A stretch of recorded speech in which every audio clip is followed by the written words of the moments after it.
The story starts with a terrifying warning about Fenrir, a legendary S-rank beast powerful enough to wipe out an entire city. Left with no other option, the citizens spend every bit of their savings to hire one of the world's strongest adventurer parties in hopes of stopping the disaster. The moment Fenrir appears, the battle begins. Bandana immediately binds the monster using magical threads while the party's priest, Marlefus, keeps everyone alive with constant healing magic. Once the beast is completely immobilized, the legendary swordsman Olva steps forward, ignites his blazing sword, and ends the fight with a single devastating slash. This famous group is called Flaming Dragon Fang, and its fourth member is the protagonist, Kurd. According to him, he has never possessed many useful abilities, so his role has always been limited to taking care of the party's everyday chores and miscellaneous work. Sometime later, Goldnova tastes a meal prepared by Kurd, but harshly criticizes it as being completely awful. Since everyone already believes Kurd contributes nothing important, they decide to expel him from Flaming Dragon Fang. Their goal is to become even stronger, and they insist that replacing him with a proper mage is the best choice. Kurd desperately pleads for another chance, refusing to accept being abandoned. However, the hero coldly responds by kicking him away, ending their relationship on the spot. With nowhere to go and no purpose left in life, Kurd begins wandering aimlessly until he reaches another city, hoping to find work before his remaining money runs out. Upon arriving, he is greeted by an employee named Kirchel, who begins interviewing him. She asks about his previous experience, and Kurd reveals that he once belonged to Flaming Dragon Fang.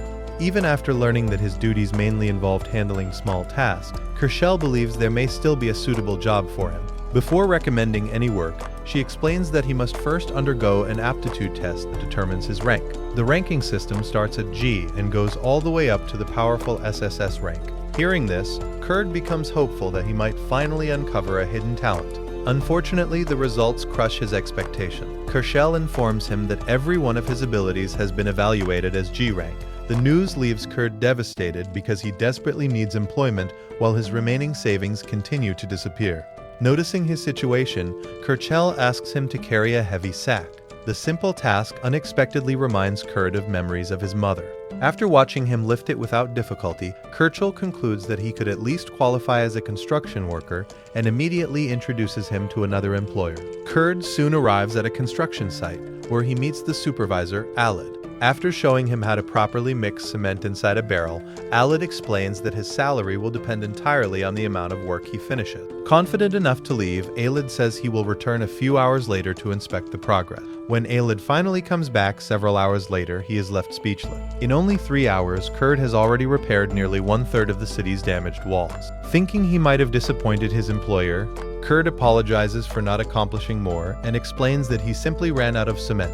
Instead of becoming angry, Alid happily hands him a bag filled with money, explaining that it is only part of his wages and that the rest will be delivered through the employment agency. Impressed by Kurd's incredible performance, Alid asks him to continue working there for an entire week. However, only 3 days pass before every damaged wall in the city has already been repaired. Although grateful, Alid reluctantly tells Kurd that he can no longer keep him employed. His work speed is simply too overwhelming, and if he continues, there will be no construction jobs left for anyone else. Alid even begins suspecting that Kurd is secretly an SSS rank worker, because no ordinary person could accomplish such unbelievable results. After paying everything he owes, he bids Kurd farewell. With another job coming to an end, Kurd once again returns to Kirchel feeling discouraged. As they are talking, a beautiful young woman named Ulyssia suddenly arrives. The moment Kurd sees her, he cannot help thinking that she is incredibly beautiful. Meanwhile, Ulyssia is arguing with the staff because nobody is willing to accept the request she submitted. Curious about the situation, Kurd and Kirchel approach her. Ulyssia explains that she needs workers to mine valuable minerals from her mountain. If she fails to earn enough money to pay her taxes, the authorities will confiscate the entire mountain. Hearing her problem, Kurd volunteers for the job, explaining that he has previous experience working in a mine. Although Ulyssia initially doubts him because he appears too weak, she eventually realizes she has no better option. In the end, she accepts Kurd's offer, and the two immediately set off together. Watching Kurd leave, Kirchel cannot help thinking that he is genuinely kind-hearted. After staring at his handsome face for a moment, she jokingly remarks that he could probably make a fortune working in the city's red light district. The thought quickly sends her imagination running wild. Just then, one of her co-workers informs her that Aelid has already sent Kurd's wages. When Kirchel checks the amount, she is stunned to discover that he earned a total of 200 gold coins. A moment later, her co-worker accidentally stumbles over the sacks that Kurd had struggled to carry earlier. She explains that these are no ordinary sacks, they are magical tools designed to measure a mage's power. The stronger a person's magic, the lighter the sacks become. To prove her point, she effortlessly lifts one of them, despite Kurd having treated it as an extremely heavy load. The unexpected difference leaves Kirchel wondering what kind of person Kurd truly is. Several hours later, Kurd and Ulyssia finally reach their campsite in the mountain. The moment Kurd notices that there is only a single tent, he becomes visibly nervous. He shyly admits that he has never shared a sleeping place with someone as beautiful as her. His compliment immediately makes Ulyssia blush. Embarrassed, she quietly tells herself that she is nowhere near as pretty as he believes. Soon afterward, she hands Kurd a piece of bread.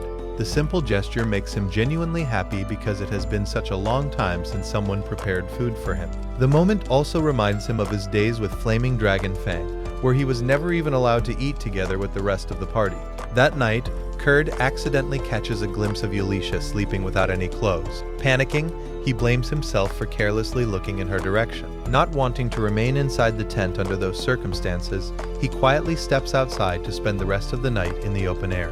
What Kurd does not realize is that Ulyssia has been pretending to sleep the entire time. She intentionally set up the situation to test his character, and after seeing his reaction, she becomes convinced that he is an honest and respectable man. When morning arrives, Ulyssia wakes up and discovers that Kurd really did spend the entire night outside. She also notices that one of the buttons on her shirt has been repaired. Seeing his unexpected talent, she begins questioning whether mining is actually the right job for him. Ulyssia tells Kurd that they are free to begin digging wherever they like. However, Kurd explains that finding valuable minerals requires proper knowledge instead of random digging. She then reveals that earning just 10 gold coins would be enough to solve her financial troubles. After searching the mountain for some time, Kurd discovers a promising rock.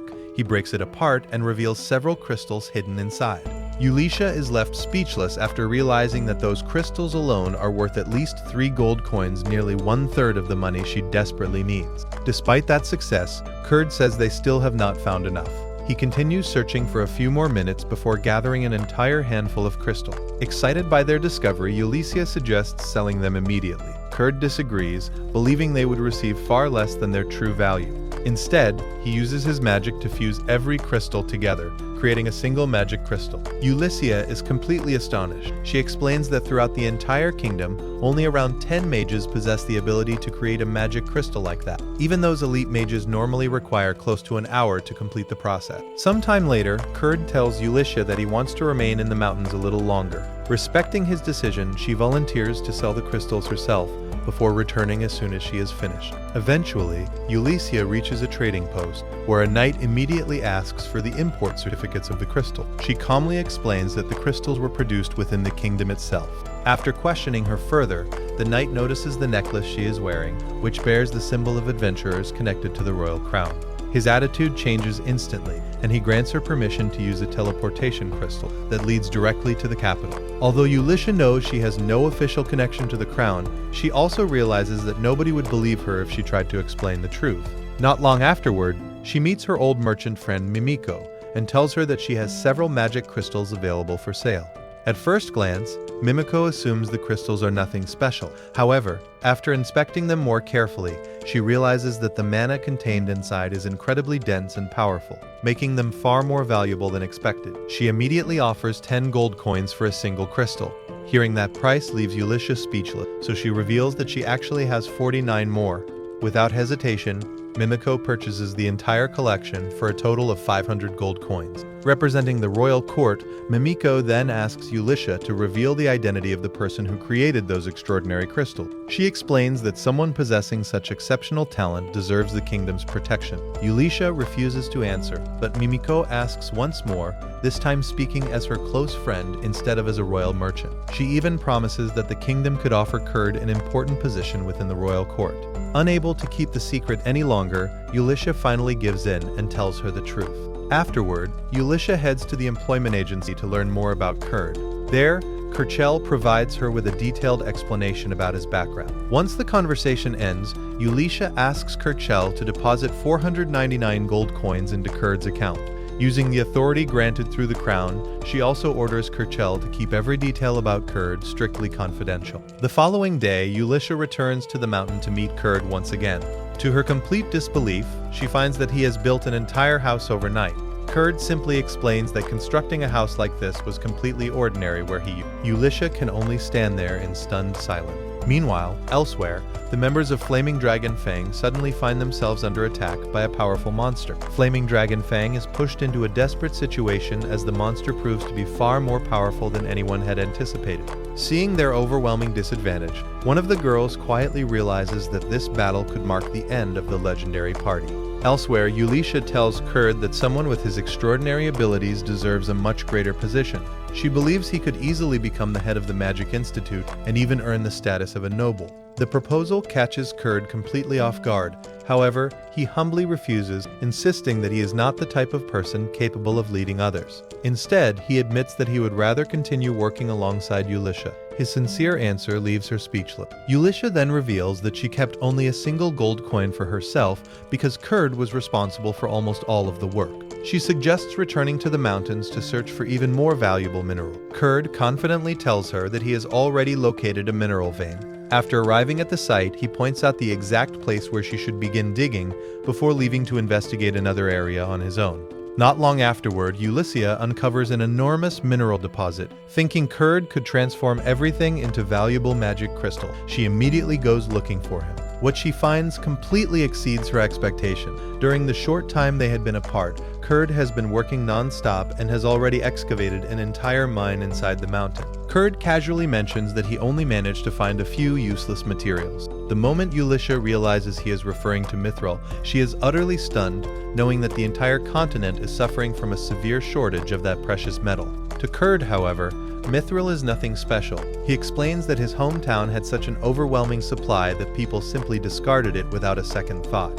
Unable to believe his words, Elisha asks what kind of mineral he actually considers valuable if even mithril is worthless in his eyes. Without saying much, Kurd simply presents a magic crystal created from orichalcum. Elisha is left completely speechless. Orichalcum is known throughout the world as the mineral of the gods, yet Kurd casually claims that obtaining it is easy. According to him, all they need to do is dig roughly 7 kilometers beneath the ground. At that moment, Elisha comes to a simple conclusion. Kurd is completely obsessed with working. Despite sleeping for only 6 hours, he still managed to accomplish an unbelievable amount of work. She soon notices something else even more surprising. The tunnel Kurd dug has completely pierced through the mountain, creating a direct path from one side to the other.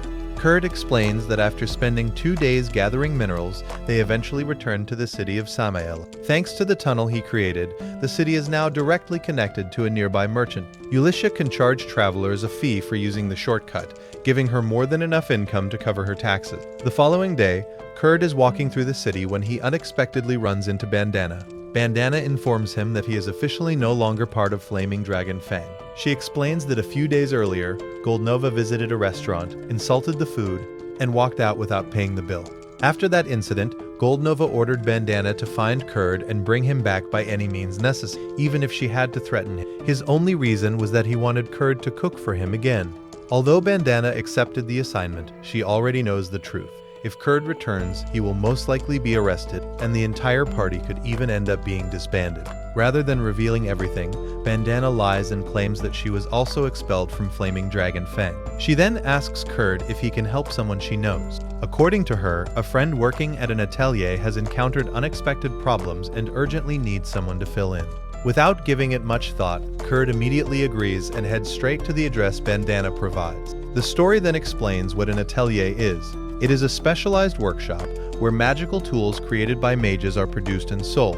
Only officially certified mages are permitted to work in such places, and those who possess the required license are recognized as atelier mages. After arriving at the workshop, Kurd is greeted by an elf named Michelle. Michelle introduces herself as an assistant atelier mage assigned to the city before inviting Kurd inside. As soon as he enters, he notices a terrible smell filling the house. Michelle admits that she has been so busy she has not even had the chance to clean the kitchen. Realizing what is really needed, Kurd understands that his job is not to help inside the workshop, but to clean the neglected kitchen. Without wasting any time, he gets to work and finishes cleaning the entire place in only 30 minutes. After completing the task, Kurd accidentally opens another room and finds a young woman who is only half dressed. Embarrassed by the misunderstanding, he quickly apologizes and explains that he was simply searching for Michelle. As he turns away, he notices a strange mark on the girl's stomach. She calmly tells him that it is the result of a curse. Kurd politely asks if he can examine it more closely. After observing her condition, he concludes that the curse has likely caused her to lose her appetite. However, the moment her stomach loudly growls, he decides that the first thing she needs is a proper meal and immediately offers to cook for her. Meanwhile, elsewhere, the girls continue discussing Kurd.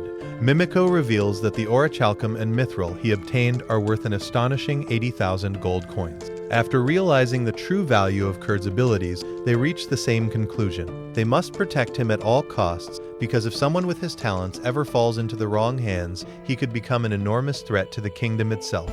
Meanwhile, Kurd prepares a bowl of oatmeal just as Michelle returns, accompanied by an Atelier mage named Ophelia. After learning about Kurd, the red-haired girl, Lieselot, or simply Liz, asks him for one favor. She wants him to promise that he will never reveal her identity to anyone. Kurd immediately agrees and assures her that her secret is safe with him.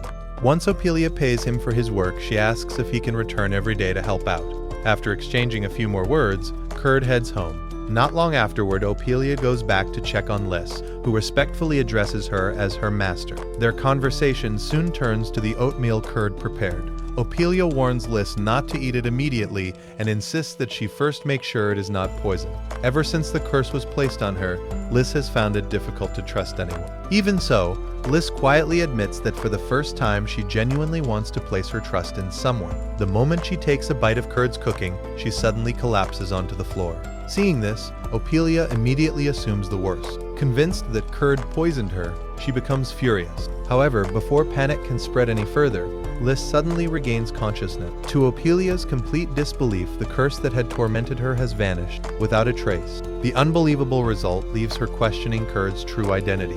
Even she had been unable to remove that curse, yet he eliminated it with nothing more than an ordinary meal. Sometime later, Ophelia and Liz meet with the rest of their companions. As soon as Liz enters, everyone immediately kneels before her after her true identity is revealed. She is none other than the kingdom's third princess. Ophelia explains that the princess has remained hidden because the royal family wanted to keep her curse a secret. She also reveals the dangerous political situation surrounding Liz. Numerous people want her dead because her existence is the very reason peace still exists between two kingdoms that were once enemies. If she dies, war could break out once again.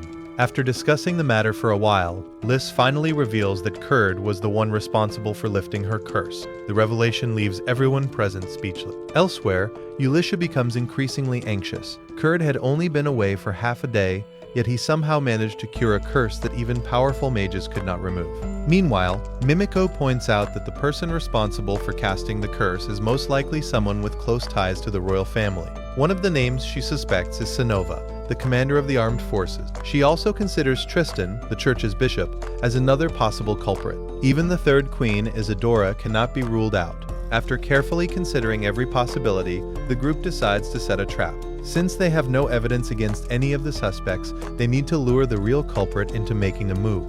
Their plan is to establish a fake atelier where Liz will stay, hoping the person behind everything will attempt to investigate it. Ophelia points out that the fake workshop must appear completely authentic, meaning they will need several magic crystals to decorate it. In response, Ulyssia presents the magic crystal Kurd previously created.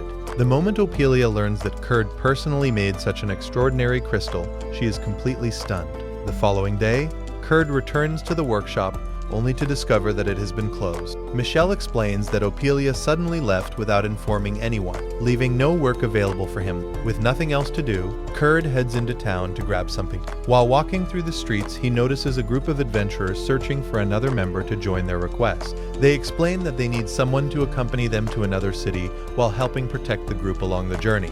Kurd approaches them and honestly admits that although he may not look very strong, he still believes he can be useful. The party leader, Kans, warns him that the mission will not be easy. Their target is an iron golem weighing at least 200 kilograms. Kurd confidently replies that lifting something that heavy is no problem because he is capable of carrying even greater weight. To demonstrate, he casually picks up one of the adventurers as though it were effortless. Later, while traveling together, everyone introduces themselves. The samurai of the party is Danzo, their leader is Kans, and the scout accompanying them is Sina. Kurd becomes genuinely excited since this is only the second adventurer party he has ever traveled with after leaving Flaming Dragon Fang. Eventually, the group reaches the cave where the iron golem is believed to be hiding.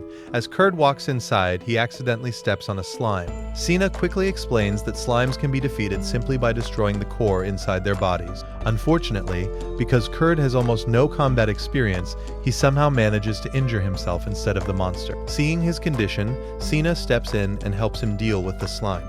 Watching the interaction, Kans and the others begin worrying about Kurd's safety. Their concern deeply moves him. Back when he was with Flaming Dragon Fang, every mistake he made was met with violence. For the first time, he realizes he is surrounded by people who genuinely care about him. The group continues deeper into the cave until they discover what appears to be a dungeon. After defeating a goblin, the creature manages to alert every nearby monster before dying. Everyone immediately becomes tense, but during the confusion, Kurd discovers a hidden door. The group enters the passage beyond it, only for the entrance behind them to suddenly slam shut. Realizing the danger, the others tell Sina that she and Kurd must escape immediately. Kurd insists on staying with everyone else, but Sina firmly scolds him, knowing that his lack of combat ability would only place the others in greater danger. Meanwhile, Kans and Danzo choose to remain behind, prepared to fight until their very last breath so the others can escape. It is also revealed that Kans is actually Sina's older brother. With no other option available, Sina reluctantly leads Kurd deeper into the passage. After scattering a glowing powder across the surroundings, the hidden chamber becomes visible. To their horror, they discover that the monster waiting ahead is not an iron golem at all, but an iron dragon golem. Meanwhile, elsewhere, Lys and Ulyssia make their way to the inn where Kurd is staying. However, Kurd was nowhere to be found. Just then, Bandana secretly approached the girls and told them that Kurd had gone to a cave, even giving them its exact location. Afterward, they tried to find Bandana again, but she had already disappeared. Ulyssia immediately decided that they should head there, explaining to Lys that the royal army had recently fought a battle near that area and that several goblins had escaped. Since those goblins could have taken refuge inside the cave, the two girls hurried there without wasting any time. As soon as they arrived, they noticed traces left behind by Kurd.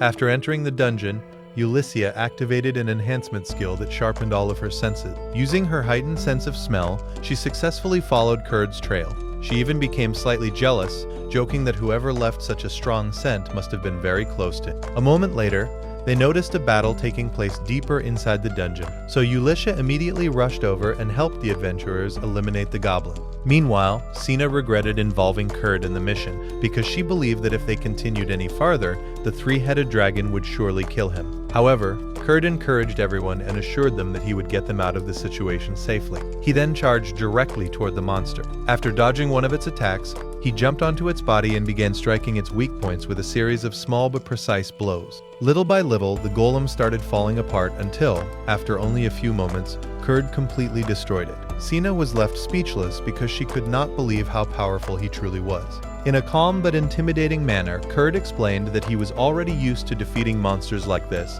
leaving Sina even more shocked by his words. At that moment, Ulyssia arrived and Sina explained everything that had happened. Kurd admitted that he still considered himself useless because he had been unable to help Kans and Danzo, but Ulyssia reassured him that she had already taken care of everything. Hearing this reminded Ulyssia of an old legend about an adventurer whose basic abilities were all G rank, yet whose combat ability and overall performance were actually S rank, or even higher, just like Kurd.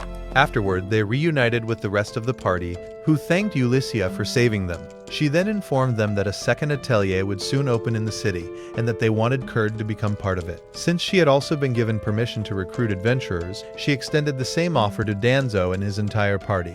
Before leaving, Ulyssia asked Kurd to retake his aptitude test once they returned. Sometime later, they met with Mimiko, who introduced herself to Kurd as a mage serving the royal court. She explained that she would personally conduct his magical aptitude test. Later that night, while Kurd and the other adventurers were enjoying a celebration, Mimiko spoke privately with Ulysses. She revealed that in basic skills such as cleaning and mineral extraction, Kurd was actually B rank. She even admitted that he was far more capable than she was, despite serving the royal court herself.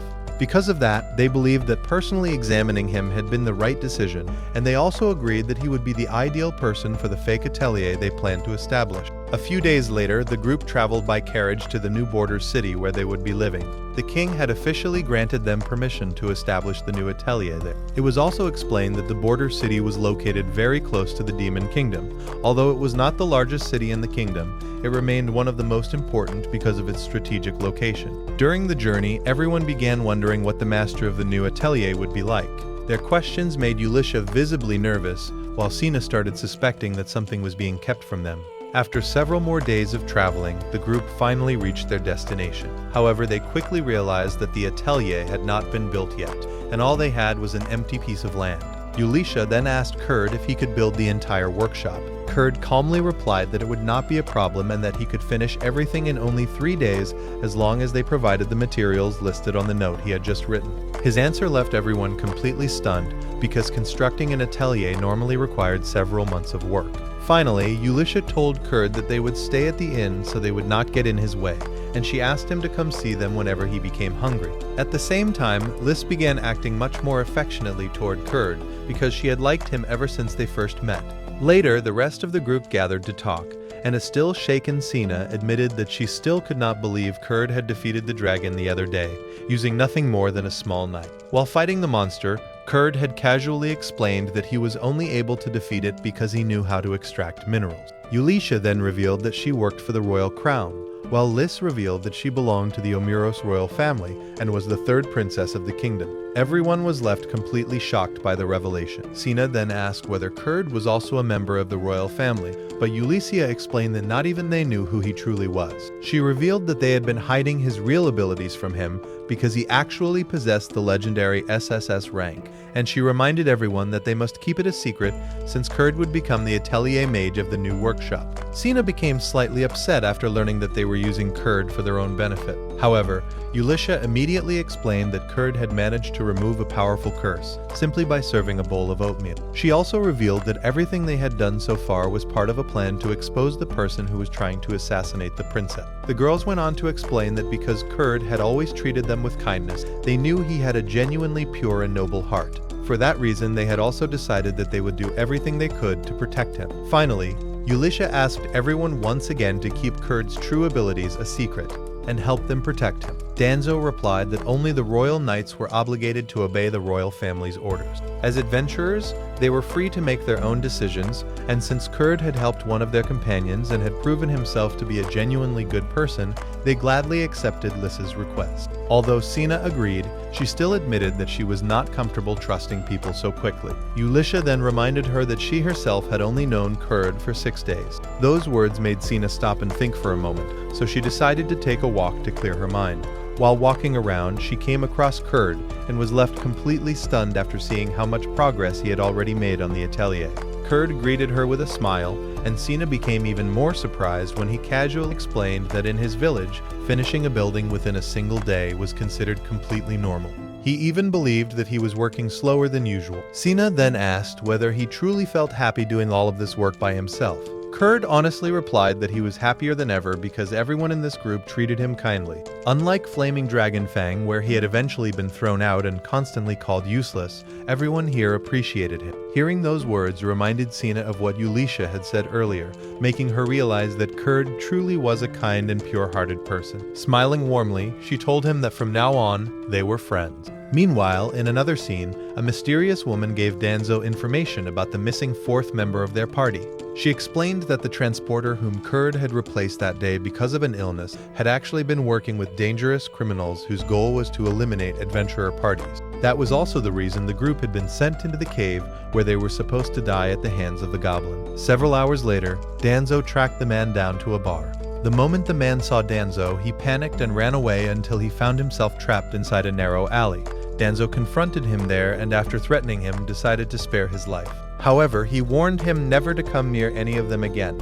After the man fled, it was revealed that Bandana had been serving as his informant all along. She immediately gave an order, and the man was taken away. She had originally expected Danzo to kill him, but he had chosen to let him live instead.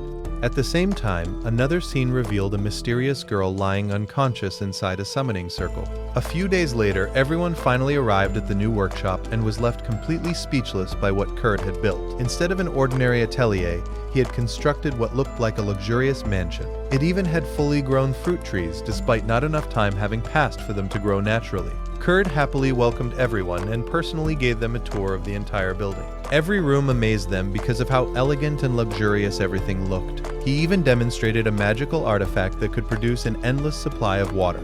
After showing them every part of the mansion, Kurd innocently asked Ulisha when the Atelier mage would finally arrive. Ulisha became visibly nervous and told him that the person had been very busy and would not be coming anytime soon. Kurd then mentioned that he planned to sleep beside the kitchen because he intended to handle all of the household chores. The others immediately refused to allow that. For nearly 2 hours, they tried to convince him to stay in the Atelier mage's bedroom instead, even though Kurd still had no idea that the room had actually been prepared for him. In the end, he agreed, saying that he would move to another room once the real Atelier mage arrived. A little later, one of the girls asked Kurd if he could create a barrier to protect the princess from curses. After hearing that it would be difficult to make such a barrier directly, Kurd walked around different parts of the mansion and placed several protective talismans on the walls instead.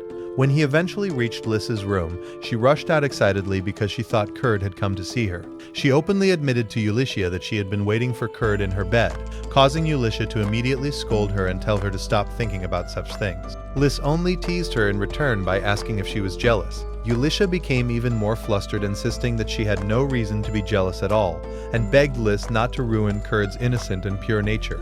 The following morning, Kurd was preparing breakfast together with Lys when Ulisha walked in and immediately became jealous. She told Lys that she should stop wearing such revealing clothes around Kurd. Soon afterward, Sina also arrived, and Kurd politely asked everyone to wait outside while he finished cooking. Before long, everyone gathered around the table and enjoyed the incredible feast that Kurd had prepared. However, after the meal, they noticed that Kurd had already gone outside and was busy cleaning graffiti from the walls. Ulisha immediately rushed over to Kurd after noticing what he had been doing, only to realize that he had cleaned away every single protective seal that had been placed around the mansion. Seeing this left her completely devastated. Since she could not tell Kurd that those markings were actually protective talismans, she quickly made up a story about someone who liked drawing on walls. Deep down, however, she became worried because all of the protective seals had disappeared, leaving Lys without any protection against curses. Meanwhile, in another scene, Marlefus was meeting with Bishop Tristan. He informed her that she had officially been removed from Flaming Dragon Fang.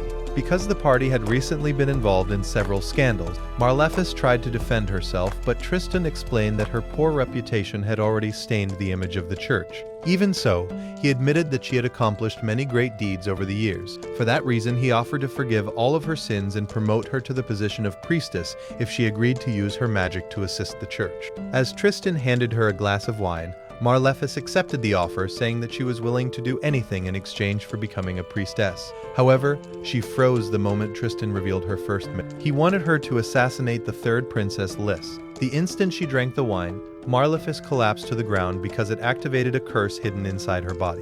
The curse would only allow her to drink water for an entire month, and if she failed to kill the princess before then, she herself would die.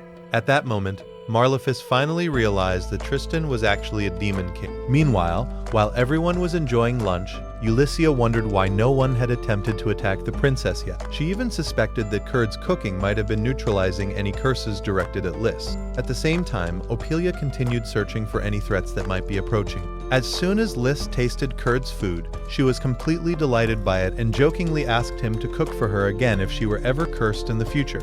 However, Kurd explained that there was no need because everyone had unknowingly accomplished something incredible. He then revealed that the mansion he had built possessed its own magical barrier, one capable of reflecting curses back at the caster. At that very moment, the story showed a mage attempting to cast a curse on the mansion, only to become the victim of his own spell instead. After realizing that someone was trying to harm the people inside, Kurd explained that he had already modified the barrier. Instead of simply reflecting curses, it now distorted the magic and caused the body of anyone attempting to curse the mansion to glow brightly. Hearing this, Ulisha immediately left to report the discovery to the others. Afterward, Kurd invited Lys to visit the marketplace because she had not left the city since they arrived. As expected, she politely declined because she could not freely walk around the city due to her identity. Meanwhile, another scene showed a man named Generic reporting to Aelid that a strange mist had begun surrounding the fortress. Despite the situation, they remained calm because the fortress walls had been built by Kurd himself. At the same time, Ulisha and the others found the mage who had tried to curse the princess. They discovered that his entire body was glowing brightly and that he was already dead. They concluded that his own allies had probably killed him after noticing that he would not stop glowing. Opelia commented that Kurd's protective spell was unbelievably powerful, because even after death, the man's body continued to shine without fading. She believed that if Kurd decided to help them directly, he could probably end all of the conflicts surrounding the princess in a day. However, Ulisha immediately rejected the idea because she did not want to drag Kurd into such dangerous matters any further. Their discussion was suddenly interrupted when the fortress alarm bells began ringing. Moments later, thousands of undead started marching toward the fortress. Everyone panicked after seeing the enormous army and believed that they would have no choice but to prepare for battle. However, something completely unexpected happened. The skeletons were absorbed by the very walls Kurd had built. The king was left utterly speechless after realizing that the fortress had been constructed by Kurd and could not understand what kind of magic had made such a thing possible. Meanwhile, another scene revealed that the person responsible for sending the undead army was none other than Marlefis. Even so, the Demon King was far from satisfied. He ordered her to continue sending wave after wave of skeletons because he expected her to be as powerful as the rumors throughout the kingdom claimed. Several hours later, Ulisha informed Kurd about everything that had happened at the fortress. She explained that the fortress was now completely surrounded by monsters, yet none of them could enter either by land or through the air. They had also discovered that all of the monsters were coming from nearby ruins. Kurd casually mentioned that in his hometown, monsters would normally be purified simply by touching walls like those he had built. Hearing that gave Ulysses an idea. She asked Kurd to stay behind and protect Lys while she personally went to investigate the ruins. Kurd agreed without any hesitation. Meanwhile, Lys became extremely excited after realizing that she would be left alone with Kurd. Shortly afterward, Ulysses headed to a storage room where she discovered an entire box filled with mana crystals that Kurd had created. After a while, Ulisha met with Mimiko and Opelia before speaking with Aelid. She showed him the mana crystals created by Kurd and proposed using them as bait so they could safely make their way to the western ruins. The king agreed to the plan without hesitation, but in return he insisted on accompanying them to the ruins himself. After a brief discussion, everyone accepted his condition and quickly prepared to carry out the operation. Meanwhile, back at the mansion, Kurd looked discouraged once again because he still believed he was useless. As he began forging a weapon, he reflected on all the adventurer parties he had belonged to and convinced himself that they had always treated him the way they did because he simply was not as capable in combat as the rest of his teammates. At the same time, Ulisha met with the king at the main gate where they found a large number of monsters blocking the entrance. Without wasting any time, Ulisha threw one of the mana crystals created by Kurd, and its overwhelming power instantly wiped out every monster in the area. Everyone present was left speechless by the incredible strength of the Atelier mage who had created such a crystal. Taking advantage of the now clear entrance, the group immediately departed for the ruins. Meanwhile, Kurd finished forging a small sword, and Lys happened to arrive just as he completed it. Kurd apologized, saying that the sword had not turned out as perfectly as he had hoped, but Lys thought it was beautiful anyway. In the end, Kurd decided to give the sword to her as a gift. Although Lys happily accepted it, Kurd believed she was only pretending to be cheerful. He honestly asked whether someone was trying to hurt her. Feeling guilty, Lys finally admitted that everyone else was currently risking their lives by traveling to the western ruins to stop the people who wanted to kill her. Hearing that reminded Kurd of something from the past. He remembered that his former party had once gone to those same ruins to leave graffiti on the walls, leading him to believe that Ulisha was probably heading there to defeat the same monster they had encountered before.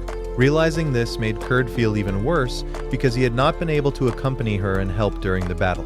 Lys also admitted that she felt completely helpless because she did not know how to fight and could do nothing to assist her companion. Seeing how discouraged she was, Kurd suggested that they go together and help Ulisha and the others. He explained that he knew a secret route that would allow them to avoid the monsters and reach the ruins safely, since Ulisha had already told him exactly where she intended to go. Shortly afterward, as Lys prepared to leave with Kurd, she picked up the sword he had given her and attempted to activate its magic. However, for reasons still unknown, the weapon's magic refused to activate. Meanwhile, Ulysses' group continued fighting against countless undead monsters. She became increasingly worried because they were still some distance away from the ruins, and they were quickly running out of magic crystal. Before she could think of another solution, the monsters managed to wound Aelid, while several undead rushed directly toward Ulysses. Just as the situation became hopeless, Danzo and his group arrived in time to rescue. Ulysses immediately activated another magic crystal, allowing everyone to escape with their lives. Not long afterward, they finally reached the ruins, but countless monsters immediately poured out to block their path. Danzo's party volunteered to take the front line so they could protect everyone else while they advanced deeper inside. Elsewhere, Marlefus watched everything with growing concern, because the Demon King was using more and more of his power. She also noticed that Ulysses' group had entered the ruins, causing the Demon King to smile as he declared that he would give them a welcome unlike anything they had ever experienced. Meanwhile, Ulysses and the king entered a chamber after defeating several monsters. There, they finally came face to face with the Demon King himself. Ulysses immediately realized that they had to defeat him, but at the same time they also had to stop the endless invasion of skeletons. She launched an attack, only to be left in complete shock after discovering that the Demon King possessed seemingly infinite lives. The king also attacked with his sword, but it proved completely ineffective. The Demon King then mockingly showed them that their companions were already being surrounded by the countless skeletons he had summoned. As he laughed about how every one of them would soon die, he continued summoning even more monsters. Even after Aelid cut off his head, the Demon King casually picked it up and placed it back on his shoulders as though nothing had happened. Watching this left Ulysses terrified because she knew that if the fortress barriers were ever destroyed, the entire kingdom would be massacred. Meanwhile, Marlefus had grown extremely weak because a massive magic circle beneath her was continuously draining away all of her magical power. Suddenly, she heard footsteps approaching. Moments later, Kurd and Lys emerged from beneath the ground. As soon as Marlefus noticed Lys, she asked Kurd whether he knew the girl. Kurd casually replied that Marlefus was one of his former companions, while Marlefus admitted that she no longer belonged to the church. Completely misunderstanding the situation, Kurd innocently assumed that Marlefus was responsible for drawing all of the strange graffiti covering the floor and walls, not realizing that they were actually powerful summoning circles. Marlefus was initially confused by his misunderstanding, but she quickly informed them that Ulysses and Aelid were fighting on the floor above. She then asked Kurd to stay behind with her and clean the magic circle beneath her feet. If he managed to erase it, she would finally be free to go upstairs and help Ulysses using the sword that Kurd had previously given her. Since both of them believed that Marlefus was the one trying to harm Lys, Kurd agreed to stay behind with her while the princess went ahead. Marlefus could not help thinking that Kurd was a complete fool for allowing the princess to face the Demon King on her own. A moment later, Kurd pulled out a simple mop, making Marlefus even more convinced that he had no idea what he was doing. In her mind, there was no way an ordinary mop could erase a powerful magic circle. However, the moment Kurd casually wiped the mop across the glowing lines, the entire magic circle immediately began disappearing. At the same time, the Demon King sensed that the magic circle was being erased, forcing him to stop ignoring Ulysses' attacks and finally start dodging them. Just then, Lys arrived at the battlefield. The Demon King attacked her without hesitation, mocking her by saying that she would have lived much longer if she had simply stayed inside the city.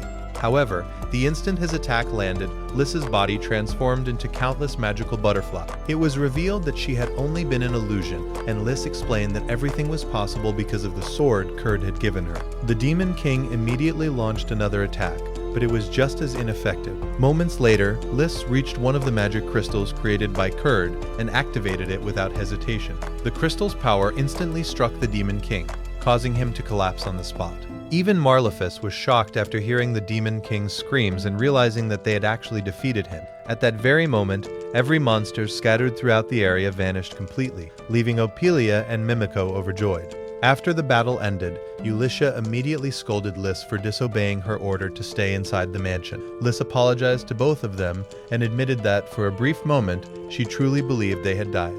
Even so, she sincerely thanked them because they had risked everything to protect her, allowing all of them to survive. The king then respectfully bowed before the princess, but Lys simply thanked both of them once again for protecting her all this time. Meanwhile, back where Kurd was, Marlefis had become extremely hungry because of the enormous amount of magic she had lost along with the effects of her curse. Kurd offered her a few rice balls. Even though she believed she would probably throw them up, she decided to take a bite anyway.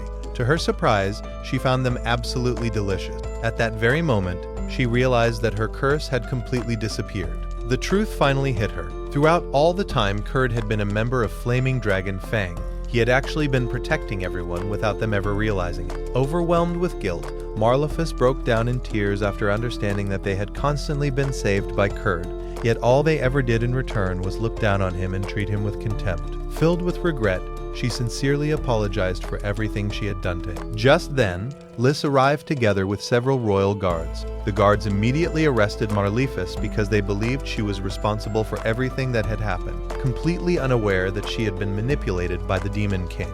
Lys then explained the entire situation to Kurd. Meanwhile, Elisha felt confident that with the third princess and an Atelier mage like Kurd leading the way, solving the kingdom's problems would become much easier. She grabbed Kurd by the arm and happily asked him to return to the Atelier with everyone else. Kurd became a little embarrassed, but he admitted that he was happier than ever, because he finally had true friends like Elisha and reliable companions like Danzo's party. Several hours later, everyone gathered together to enjoy the feast Kurd had prepared. While watching everyone eat non-stop, Kurd became worried and convinced himself that they probably disliked the food. He even assumed they were eating so quickly just so they would not have to taste how terrible it was. Seeing the worried look on Kurd's face, the king smiled and explained that everyone was enjoying the meal so much that they simply had no time to think about anything else. Hearing that finally relieved Kurd because he realized that they genuinely loved his cooking. During the celebration, Lys revealed to Kurd that the man he had believed to be an ordinary city builder was actually the commander of the city's knights. Kurd honestly told the general that he had truly enjoyed his time in the city and believed he had done an excellent job protecting its people. Just then, Generic arrived and started teasing the general, claiming that he was not nearly as capable as he believed himself to. Moments later, fireworks suddenly lit up the night sky, revealing that Kurd had secretly prepared them in advance. While watching the fireworks, Generic and Aelid suddenly realized that all of the injuries they had suffered earlier had completely healed after eating Kurd's dinner. Kurd casually explained that such a thing was perfectly normal, but both men knew that healing wounds so effortlessly was anything but normal. The story then shifts to a flashback from Kurd's childhood. When he was still a young boy living in his hometown, he met a girl named Hildegard. At first, she refused to speak to him, but Kurd eventually won her over with his kindness. After spending some time talking together, they climbed a nearby hill, where Hildegard accidentally ate a poisonous berry. Seeing how seriously ill she had become, Kurd quickly gathered the necessary ingredients and created a remedy on the spot. Because Hildegard was too weak to swallow it herself, he was forced to give her the medicine mouth to mouth. Returning to the present, Elisha informed Kurd that there was a village nearby where they needed to go in order to complete another request. As soon as they arrived at the village elder explained to Elisha that they had been suffering from a severe water shortage. He asked her if she could speak with the neighboring village so they could connect a river and finally have access to clean drinking water. Elisha then went to look for Kurd, only to discover an enormous pond filled with fresh water. She was completely confused because that pond had not existed when they first arrived. Kurd casually explained that he had simply dug deep into the ground until he found an underground water reservoir. The villagers immediately thanked Elisha for solving their problem so quickly, while the clueless Kurd sincerely believed that it was Elisha who had resolved everything. He even praised her, thinking she was amazing for helping the villagers in such a short time. Several hours later, the group returned home. Kurd asked where Lys was, and Elisha explained that she was with Aelid at Marquis Tyon's mansion discussing everything that had happened during the monster invasion. At the mansion, the princess introduced herself to Tychon as the representative of the city's Atelier. She knew that Tychon possessed influence comparable to that of a duke because of his strong ties to both the royal family and the Gurumaku Empire. During their conversation, Tychon asked about the magic crystals created by Kurd, explaining that he had heard rumors claiming they were powerful enough to eliminate monsters within a radius of 500 meters. Wanting to keep Kurd out of the spotlight, the princess dismissed the rumors and claimed they were nothing more than gossip. Tychon then changed the subject and explained that the city where they were staying still had no official name. The princess reminded him that according to tradition, the city's viceroy was responsible for choosing its name. However, Tychon admitted that no one had accepted the position because nobody wanted to take responsibility for a city located so close to the kingdom's border. Suddenly, Tychon made a proposal that completely stunned the princess. He suggested that the Atelier mage she represented should become the city's new viceroy. The princess had no idea how to respond because Kurd did not even know that everyone had been secretly presenting him as the Atelier mage. Seeing her hesitation, Tychon assumed that the royal knights would gladly welcome such a talented individual. Since he had no idea that Kurd himself was the mysterious Atelier mage living in the city, he became excited and declared that it would be a great honor. He then asked the princess whether she believed her Atelier mage was unworthy of such an important position. Caught off guard, she enthusiastically began listing all of Kurd's incredible qualities. Hearing her praise only convinced Tychon even more, and he happily declared that the matter had been settled. From that moment on, Kurd would become the city's new viceroy. Sometime later, Lys spoke privately with Elisha and admitted that what had happened during the meeting had created a serious problem. Since she had already fallen deeply in love with Kurd, she believed there was simply no one else qualified enough to take the position, because nobody could compare to him. Meanwhile, Ophelia met with Mimiko, who was busy reviewing several official reports. Mimiko informed her that Tristan's body had been discovered inside the church with a knife lodged in it. They believed he had been murdered after his body and soul had been used as the vessel to summon the Demon King. Mimiko also pointed out that they still had many important matters to resolve, including Kurd's unexpected appointment as the city's viceroy. Just then, another report arrived. It informed them that one of the eggs previously given to Kurd had finally hatched. When the scene shifted back to Kurd, everyone was shocked to find him holding a little girl in his arms. Kurd explained that the egg had originally belonged to a water bird, yet for some unknown reason, a little girl had emerged from it instead. Even more surprising, the child looked almost exactly like Kurd. A moment later, the little girl called Kurd Papa, leaving everyone completely speechless. However, Elisha immediately pointed out that children did not hatch from eggs. She suspected that the child might actually be a monster pretending to be harmless before eventually attacking Kurd. Believing she posed a threat, Elisha snatched the girl away from Kurd and insisted that they should eliminate her immediately. Kurd desperately begged her not to do it. Suddenly, the little girl looked at Elisha and innocently called her Mama. Hearing those words caused Elisha to imagine herself living happily together with Kurd as a family. At that moment, Lys became completely jealous. Acting like an overprotective rival, she seemed to read Elisha's thoughts and refused to let anyone steal the man she loved. She quickly picked up the little girl, only for the child to call her Mama as well. The unexpected response caught Lys completely off guard, causing her to panic and accidentally let go of the child. Fortunately, Sina reacted quickly and caught the little girl before she could fall. Shortly afterward, Danzo's group volunteered to take responsibility for raising the child and promised to guide her properly. With no better alternative, Elisha finally agreed to let the little girl stay with them. After some time, everyone began discussing what they should name her. Following a long debate, Kurd suggested the name Akuri, explaining that it represented closeness because ever since she had appeared, everyone had grown much closer together, almost like one big family. Everyone loved the meaning behind the name and agreed with his choice. Akuri herself was also delighted because she liked her new name very much. Later that night, while Elisha and Akuri were sleeping in the same room, one of the royal guards quietly arrived. Elisha secretly handed him several samples taken from the child because she wanted to make absolutely certain that Akuri would never become a danger to everyone in the future. The following day, Kurd finished building a specially designed room where Akuri could stay safely without any chance of escaping. Elisha had asked him to build it, although she never explained the real reason. Kurd simply assumed that she wanted to keep Akuri inside whenever no one could watch over her properly. After saying goodbye to the little girl, Kurd and Elisha prepared to leave her in Sina's care because they had to complete several requests in a nearby village. However, just as they were about to board a carriage, they heard the voice of a little girl coming from inside. When they opened the door, they were shocked to find Akuri waiting for them. She innocently claimed that she had flown there, leaving both of them completely confused because that should have been impossible. Moments later, one of the royal guards arrived disguised as an ordinary woman named Aldiana, so that Kurd would not become suspicious. Elisha told Kurd that she needed to speak with the woman for a moment and asked him to report Akuri's situation to the Atelier. While Elisha was away, Kurd quietly reflected on how amazing she truly was. He admired how she always put everyone else's safety before her own, and blamed himself, believing that if Akuri ever caused trouble, it would ultimately be his fault. When Elisha returned, she noticed tears forming in Kurd's eyes. She gently reassured him that neither of them could predict what the future held, but they would both do everything they could to make sure nothing bad happened. Their conversation was suddenly interrupted by an old man who declared that they had to defeat the Demon King and save the world from the terrible disaster that was approaching. His words completely confused Elisha because they had actually come to the village for an entirely different assignment. A moment later, a woman hurried over and apologized for her father-in-law's strange behavior, explaining that she was the one who had hired them for a job related to the Atelier. She then jokingly commented that Kurd and Yulisha looked exactly like a pair of newlyweds. Seeing them standing together with a little girl made her assume they were already a married couple, causing Yulisha to blush bright red.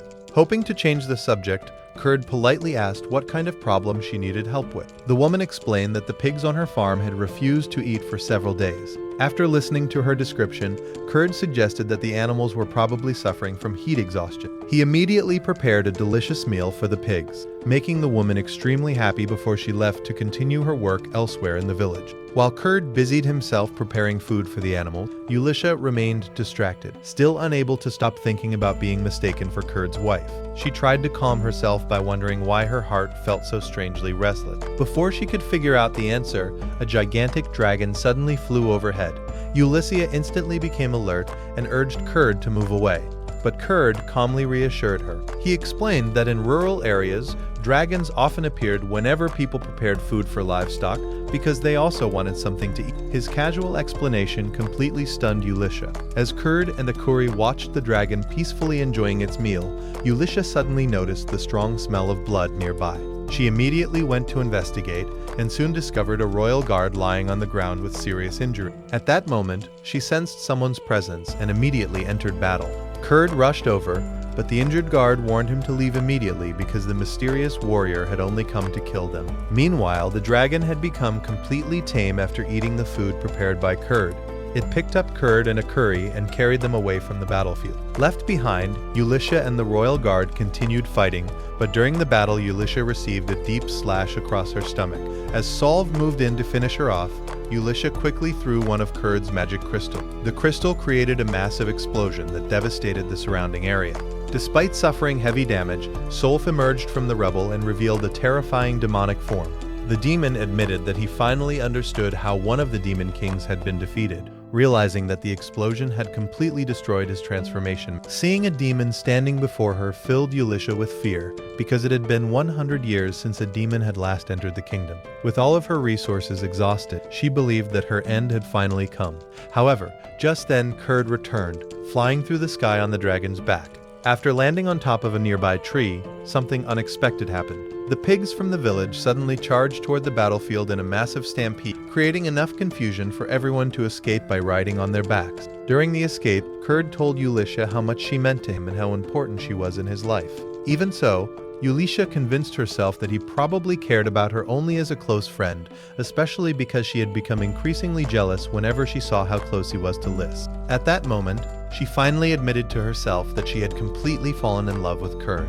Before she could think any further, Solf suddenly launched a massive fireball directly at her.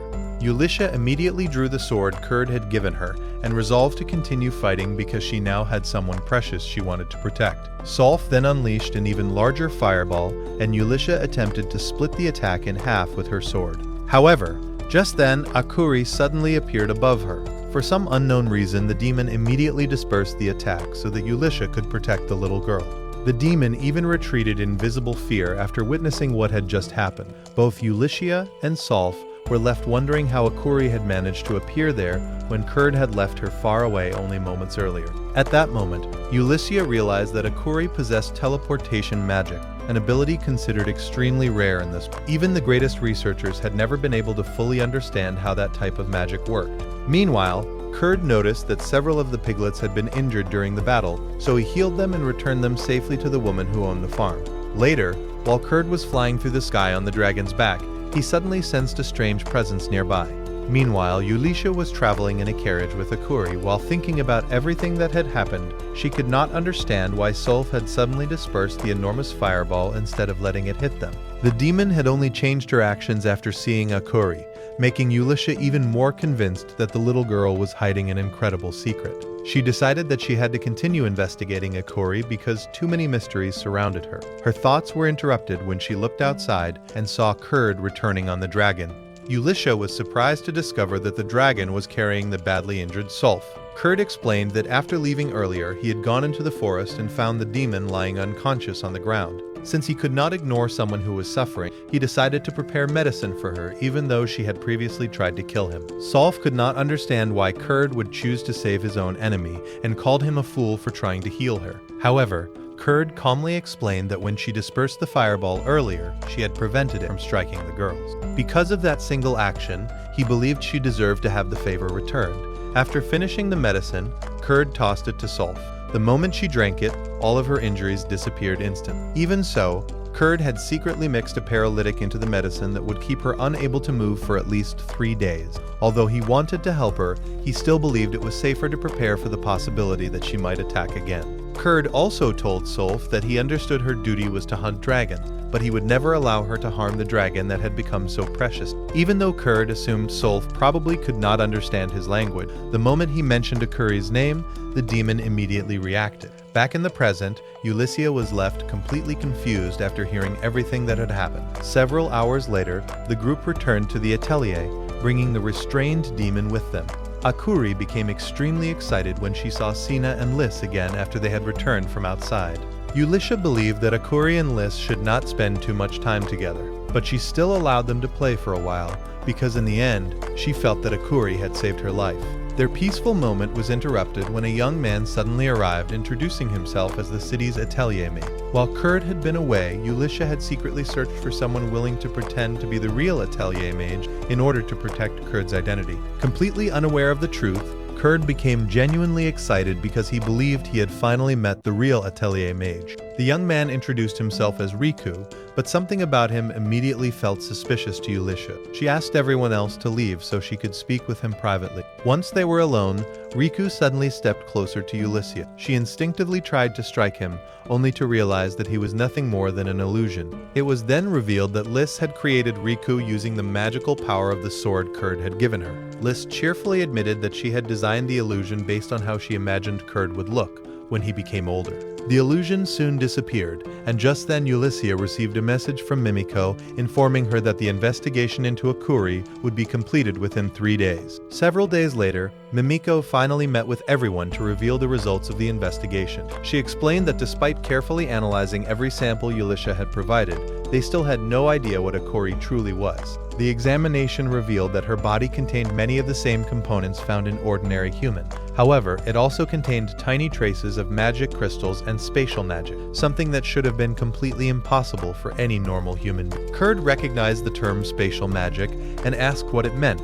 Mimiko explained that it was the type of magic capable of creating life and performing many other extraordinary feats. She added that no known records existed of anyone ever possessing such power, making it almost impossible to study.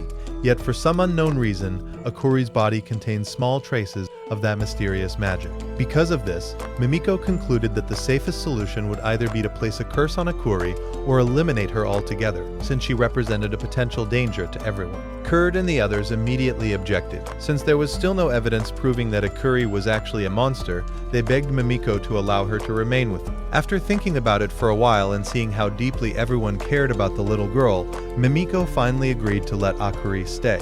She then changed the subject and asked about Solf.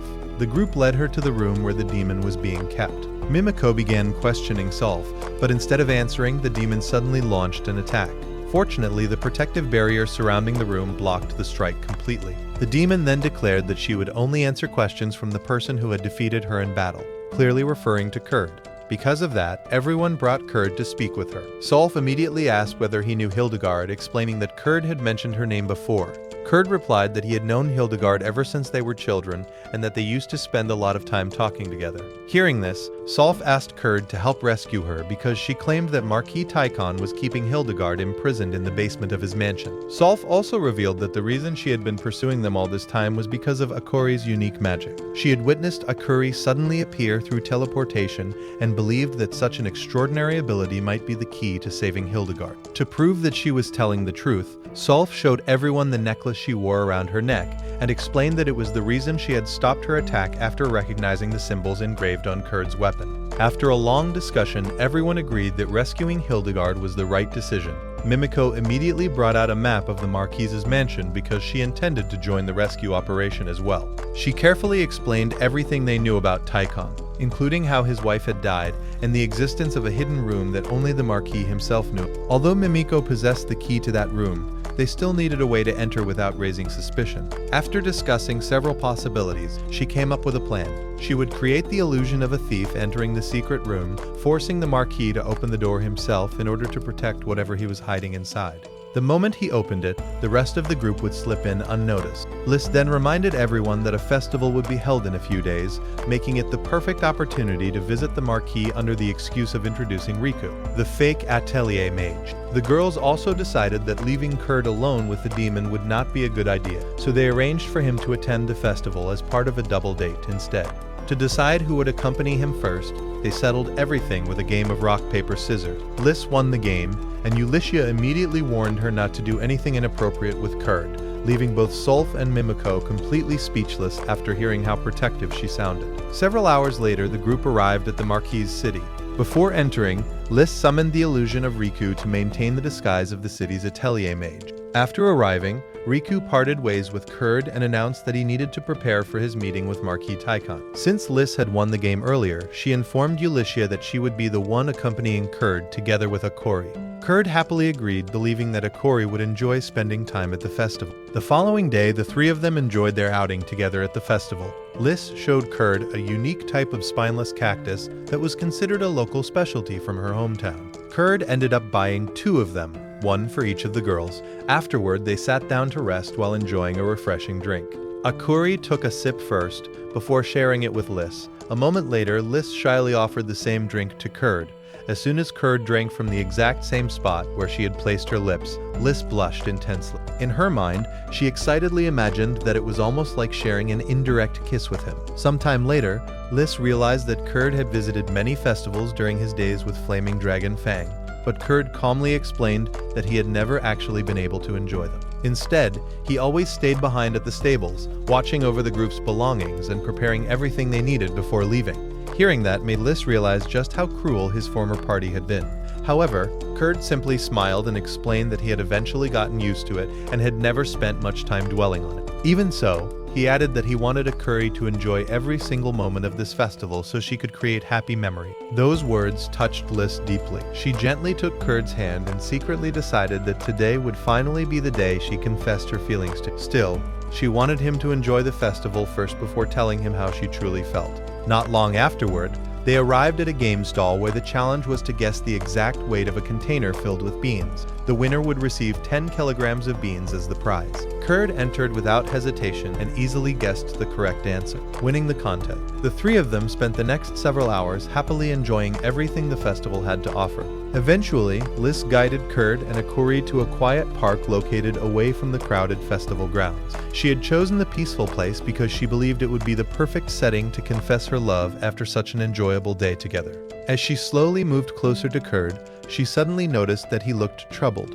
Following his gaze, she realized they were standing in front of the Marquise's mansion, where Hildegard was still being held captive. Kurd gently reassured Lys that he was not worried because he trusted everyone who had promised to rescue Hildegard. The only thing that truly saddened him, he admitted, was being unable to save his childhood friend with his own hands. Lys immediately reminded him of everything he had already accomplished for her and for everyone else. She pointed out that he had helped countless people and had even managed to build an entire atelier by himself in only a few days. Lys continued encouraging Kurd by reminding him that he was an incredible chef whose cooking amazed everyone who tasted it. Not only was his food delicious, but it could also heal injuries and even remove powerful curses. Seeing that Kurd was still discouraged because he genuinely believed he was useless, Lys finally told him something completely changed his outlook. She confessed that not only she, but every girl in the atelier truly cared about him. Hearing those sincere words made Kurd blush in embarrassment. Lys continued expressing how much everyone appreciated him, and before long, Kurd began crying tears of happiness because he had never imagined that anyone would genuinely want him around. With a grateful smile, he finally admitted that he cared deeply about all of them as well, and promised that he would always do everything he could to make them happy. Their emotional moment was interrupted when Akuri complained that she was extremely hungry. At that point, Lys realized that today would not be the day she confessed her feelings. Even so, she believed that sooner or later she would tell Kurd how much she loved him. The story then briefly flashed back to an earlier moment when Kurd had visited a blacksmith because Eulish's sword had been broken. At first, the blacksmith laughed at Kurd after seeing how little material he intended to use for forging the replacement weapon. However, His expression immediately changed to complete shock once the sword was finished. Ulysses tested it by striking a large rock, effortlessly splitting it in half with a single swing. Witnessing such craftsmanship made the blacksmith realize that there would always be someone more skilled than himself, inspiring him to continue improving his own ability. Ulysses was also overjoyed with the magnificent sword Kurd had created. Returning to the present, she excitedly prepared for the next day of the festival because she believed she would finally have a date with Kurd while they investigated the city together. The following day, Kurd and Ulysses walked through the festival together. Ulysses secretly decided that she wanted to approach the day differently from the way Lys had. However, before she could do anything, they noticed a group of bandits attacking one of the food stalls. Kurd immediately rushed over, only to hear the bandits shouting that they were destroying the shop because the food tasted terrible. Wanting to find out the truth for himself, Kurd bought one of the buns and quickly realized that it was actually delicious. The bandits immediately tried to pick a fight, but Ulysses stepped forward and informed them that they represented the Atelier. The moment they heard that, the bandits panicked and fled the scene. Kurd then carried the injured owner of the stall because he had suffered several broken bones and needed to be taken to the hospital. While Kurd escorted him away, Ulysses stayed behind with the man's young daughter. While waiting, Ulysses noticed a nearby vendor selling spineless cacti. The woman explained that because the injured stall owner had recently won a local cooking competition, one of his business rivals had hired the bandits to destroy his shop. Realizing that their festival date had been ruined because of a petty rivalry between merchants made Ulysses extremely frustrated. After giving the little girl something to drink, Kurd returned and explained that her father would remain in the hospital until the following day. Since someone needed to keep the business running in his absence, Kurd believed they should help the girl manage the food stall until her father recovered. Furious at the rival merchant for ruining what she had hoped would be a wonderful date with Kurd, Ulysses declared that the two of them would defeat the rival restaurant in the cooking competition being held later that day. The little girl, whose name was Luna, sadly admitted that she no longer had enough ingredients to prepare more food. Ulysses immediately asked Kurd if they could help her in every way possible. Kurd gladly agreed, but both of them made one thing clear. They would not win the competition on Luna's behalf. Instead, they would simply support her so she could earn the victory herself. Kurd then explained everything he needed in order to prepare a new batch of buns. He also asked Luna to bring him a shovel because, for some mysterious reason, he insisted that they needed to dig exactly where they were standing. Several hours later, Luna's rival confidently served his dishes to the festival judges, believing that victory was already guaranteed. However, he was shocked to discover that the judges, along with countless visitors, had become completely obsessed with the buns being sold at Luna's stall.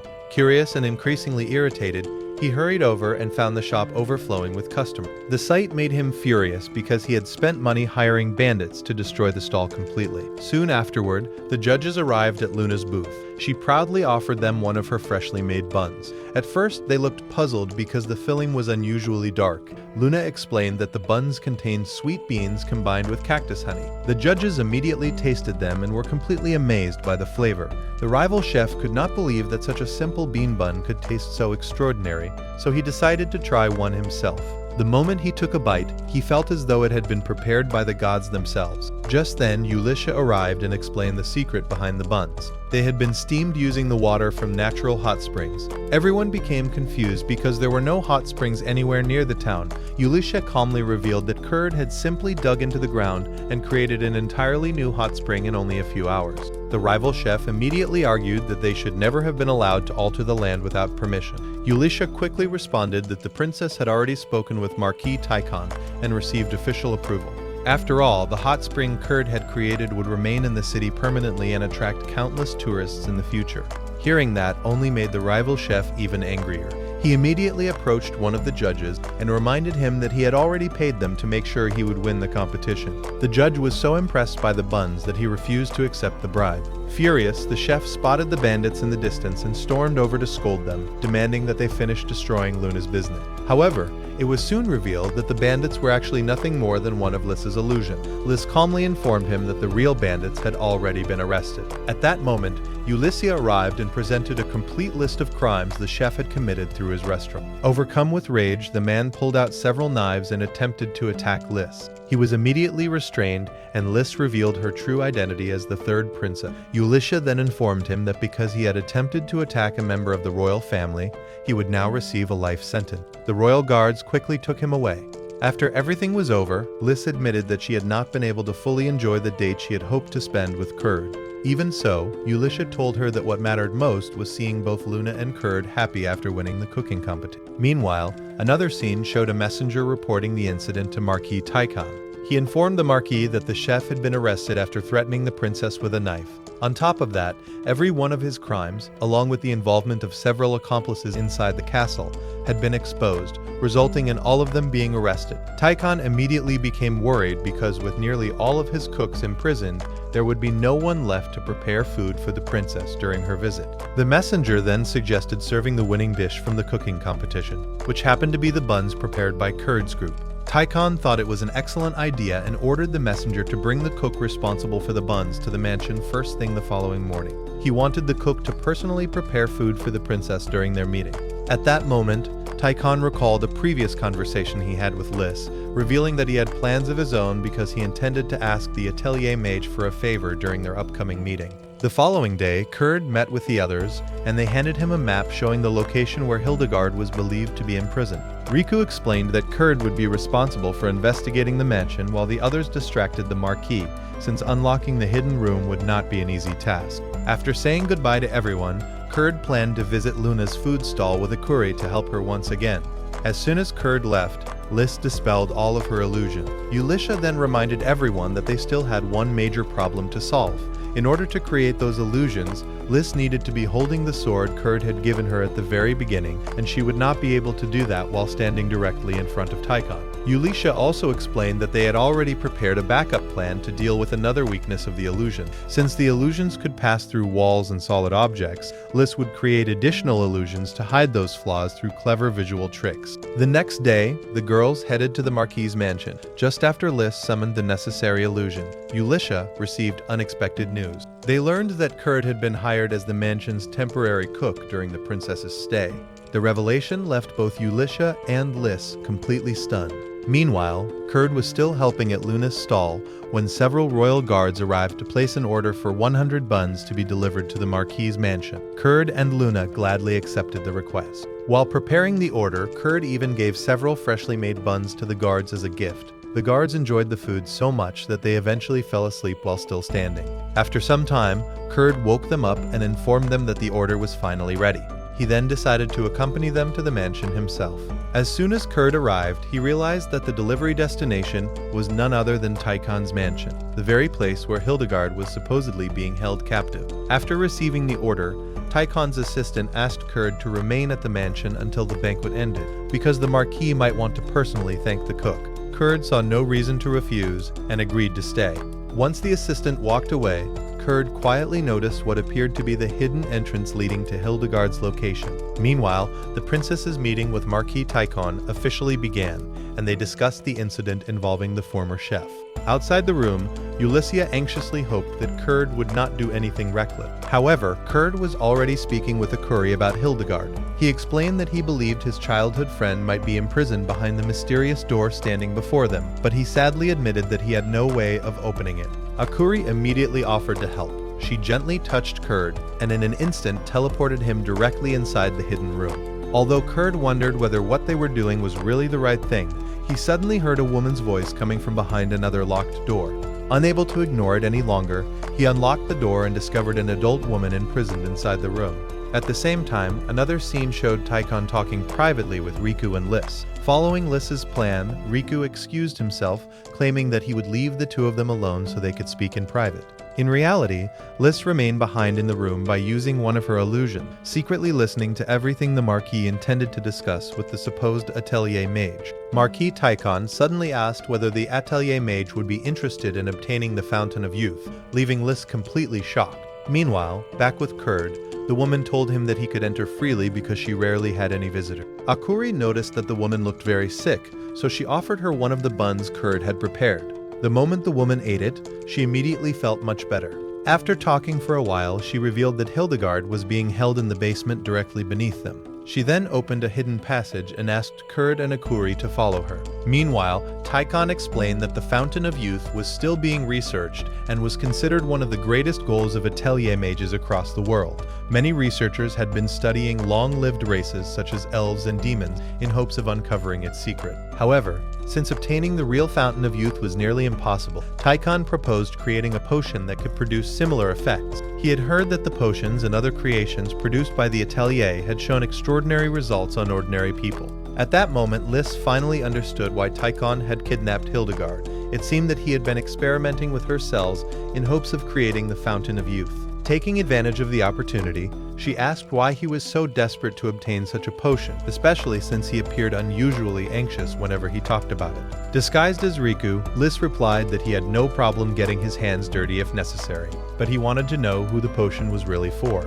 Judging from everything he had seen inside the mansion, it was obvious that Tychon was not motivated by wealth. Their conversation was interrupted when Ulyssia entered the room and informed them that a group of thieves had broken into the mansion's kitchen. Tychon immediately asked everyone to remain where they were while he went to investigate the situation himself. Without him noticing, Lys secretly followed him toward the hidden chamber. Once there, the Marquis began calling out for his daughter, unable to understand what was happening because he had just been informed that she had gone missing. Tychon then headed toward the area where Kurd was located, while Lys stayed behind to investigate the secret room. After activating one of her abilities, she sensed that Kurd had already been there and decided that the best course of action would be to return and report everything to Ulysses. Meanwhile, Kurd finally reached the door leading to Hildegard. Feeling guilty, he admitted that he owed the girls an apology because he had acted on his own without thinking about the consequences if something went wrong.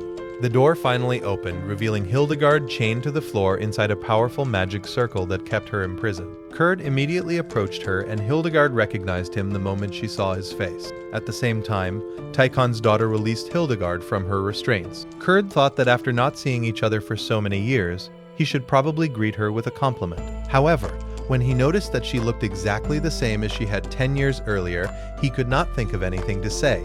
That only made Hildegard angry. She complained that because of the medicine Kurd had given her 10 years ago, she had stopped growing altogether. After scolding him and giving him a few playful punches, Akuri became upset because someone was hitting her beloved father. Hildegard then admitted that she was starving, so Kurd handed her a piece of the stale bread he happened to be carrying. Just then, the Marquis's daughter interrupted them and asked Kurd whether he had been the one who created the youth potion Hildegard had taken years ago. Hildegard confirmed that he had indeed made it, but Kurd explained that he had never been able to recreate the potion because he could no longer find the rare rainbow flowers needed to make it. Hildegard apologized to the woman because she could not provide the youth potion she had been desperately searching. Kurd was then shocked to learn that the woman standing before him was actually the Marquis's daughter. Throughout the kingdom, everyone believed she had died from a mysterious illness years ago. At that moment, Kurd finally understood why Tychon had kidnapped Hildegard. The Marquis had been trying to restore his daughter's youth at any cost. Kurd also realized the painful sacrifices Tychon had made in his desperate attempt to return her to her former self. Just then, Tychon arrived at the scene. He was overjoyed to discover that his daughter was safe because he had feared that the supposed thieves had harmed her. At first, he even mistook Kurd for one of the intruders. However, Kurd calmly told him that he had been wrong all along. No matter how desperate he had become, kidnapping Hildegard had never been the right thing to do. Kurd then began coming up with his own unusual theories about why the Marquis's daughter had aged so dramatically, and how Tychon had eventually come to care for Hildegard, as though she were his own daughter. Both Hildegard and Tychon immediately denied Kurd's strange conclusion.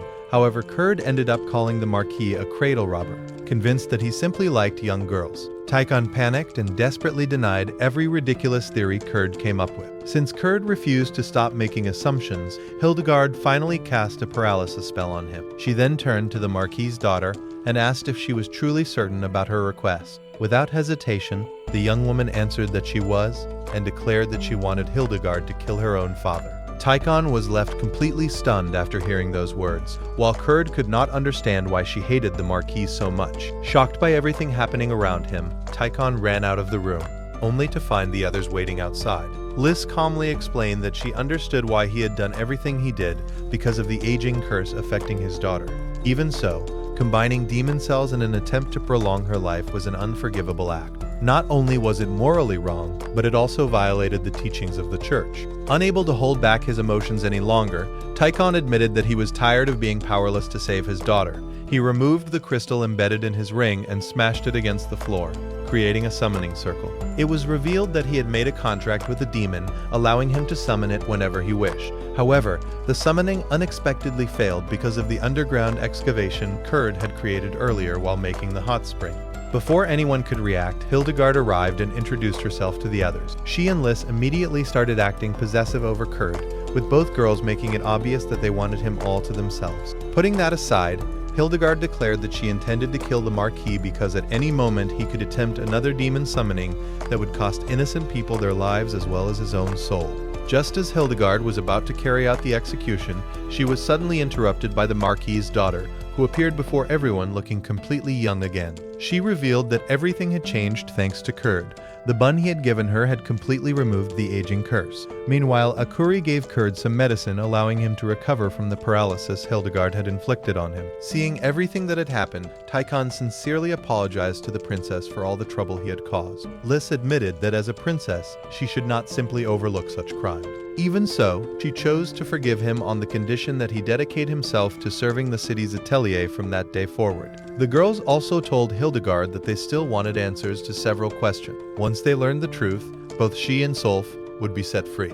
There was a dead basement that was angled entirely on the coast, but were powerfully working on the necessity of the truth, but were incredibly reprimanded in many ways. There was a dead basement would be set free. Their conversation was suddenly interrupted when a man named Scripter appeared before them. Tychon immediately identified him as the demon who had taught him how to perform the summoning. Scripter calmly revealed that every event up to that point had been carefully planned by him. Unfortunately for him, every single one of those plans had been ruined. Furious, both Tychon and Ulisha charged at him, but none of their attacks had any effect. However, Scripter quickly noticed the sacred sword Kurd had forged for Ulisha and immediately recognized it as a genuine threat. He took out a small vial, saying that it was time to leave the rest to another demon. He poured the mysterious liquid onto the magic circle beneath his feet, instantly activating it and allowing the Demon King to resurrect once again. The group could not understand how the Demon King had returned after already being defeated. The Demon King calmly explained that beings like him were spiritual entities capable of creating new physical bodies whenever necessary. After finishing his explanation, he immediately attacked the girls. Several of them were wounded, and the Demon King revealed that only the sacred sword could truly kill him. He also explained that his own power increased according to the suffering shown on his opponent's face. Since everyone had already been seriously injured, hiding their pain had become nearly impossible. Their desperate situation changed when Kurd finally arrived with Akuri. Kurd looked at the Demon King with complete calm and casually remarked that he had thought Demon Kings had already gone extinct. His relaxed attitude immediately unsettled the Demon King. Enraged, he launched a gigantic fireball toward Kurd. However, Kurd suddenly teleported behind him, causing the attack to strike the Demon King instead. Furious, the Demon King unleashed another powerful attack. This time, Ulisha stepped directly in front of Kurd and attempted to cut the attack in half. After struggling for several moments, she activated her ability and successfully blocked it. Blue flames then erupted around her, taking the shape of a giant bird before crashing into the Demon King and dealing devastating damage. Realizing that he was about to lose once again, the Demon King launched one final attack. The strike headed straight toward Hildegard's chest as he declared that she would fall together with him. To everyone's surprise, Hildegard simply laughed. The Demon King's arm, which was powerful enough to shatter pure mithril, suddenly broke apart instead. It was then revealed that the stale piece of bread Kurd had given Hildegard earlier had somehow protected her from the fatal strike. The Demon King was left completely speechless after discovering that a piece of hard bread was even tougher than mithril itself. Unable to comprehend what he had just witnessed, he demanded to know who Kurd really was. The Demon King then asked Kurd whether he came from the village he remembered. Kurd calmly confirmed that he did. The moment he heard that answer, the Demon King screamed in terror before his body completely disintegrated. Sometime later, Kurd casually explained that in his hometown, Demon Kings frequently attacked the village. However, because many of the villagers possessed triple S rank abilities, they would simply overpower and torture the Demon Kings until they died. Hearing that unbelievable story made Ulisha realize that both Kurd and the people from his village were unbelievably powerful. Before anyone could process what they had just learned, the ground suddenly split open beneath them, and a strange liquid began gushing out in every direction. Hildegard explained that the strange liquid was the side effect of the potion the Demon King had poured onto the ground. It was designed to absorb every trace of magic in its surrounding. Hearing that immediately alarmed Ulisha, who realized that if the liquid continued spreading, everyone nearby would eventually lose all of their magic and die.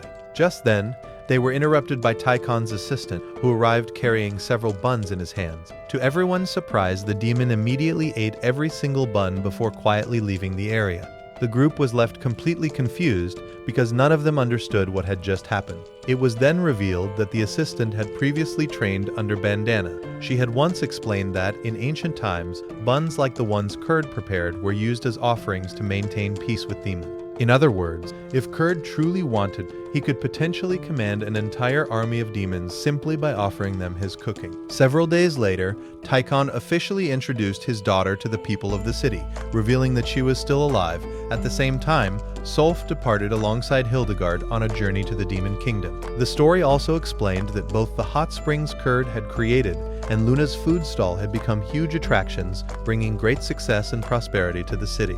In another scene, Bandana concluded that it would be best if no one learned the truth about Kurd's existence or his incredible abilities. She also revealed that a Kuri had actually been sent by the Great Sage to stay by Kurd's side. Several days later, Kurd's group reunited with Danzo and the others. They shared everything that had happened in Taikon's city and revealed that they had even been awarded the title of Honorary Knights. Kurd humbly insisted that he did not deserve such an honor because Ulisha and Liss had done most of the important work. Hearing that made Liss extremely happy because every part of her plan had unfolded exactly as she had predicted. Later, Liss secretly told Ulyssia that she intended to make Kurd the next Marquis, leaving Ulyssia completely surprised by the ambitious idea. Meanwhile, Solf and Hildegard continued traveling together.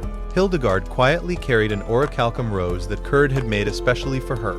She remembered the moment he had given it to her and recalled how he had sincerely told her that she was beautiful. Those simple words had left her completely speechless. Back at the Atelier, everyone prepared a farewell lunch for Riku. They planned to make Kurd believe that Riku was returning to the capital, while Liss would secretly continue filling his role. Before leaving, Riku suggested that Kurd should officially become the city's new Atelier mage, explaining that he was the most qualified person to inherit the position once Riku was gone. Everyone immediately supported the idea, and after some hesitation, Kurd accepted the offer and officially became the new Atelier mage of the city.